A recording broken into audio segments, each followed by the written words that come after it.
Hello mga bossing, isa na namang premium upgrade ang ating natapos. Ito po ang unit natin ngayon, Chevrolet Trailblazer Duramax. Ito po ang ating nilagay, ang ating premium by LED projector fog lamps, 2-inch diameter with high beam and then tricolor mga bossing. So mayroon niyang white, golden yellow and warm white. So yung tatlong kulay mga bossing, syempre mayroon niyang high beam feature. At pwede natin isabay sa high beam ng headlight. Pag ng high beam sa headlight, lalabas ng high beam ng ating fog light. So sa installation natin mga bossing, mayroon tayo dito konting modification sa bracket, pero sa wiring mga bossing, plug and play lang po siya. So ito po ang output mga boss, may cut off line, so hindi po siya wasak kasi nga projector. Now try natin mga bossing ang kaniyang high beam feature at ipapang kulay nito. Warm white, high beam,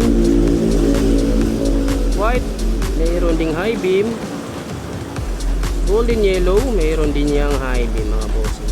Sumasabay po siya sa high beam ng headlight. So yan po mga bossing ang ating premium by LED projector fog lamp, 2-inch diameter with high beam feature and tricolor. Sa mga naghahanap ng upgrade na kanilang fog lamp, pang ready sa rainy season, pang city riding and all weather condition mga bossing, ito po ang ating premium by LED projector fog lamp, available dito sa Andres Auto Accessories. So location natin mga bossing dito sa Diversion Road, Barao, Misamis Oriental. Yan lang po mga bossing, no? Kita kits po. Peace!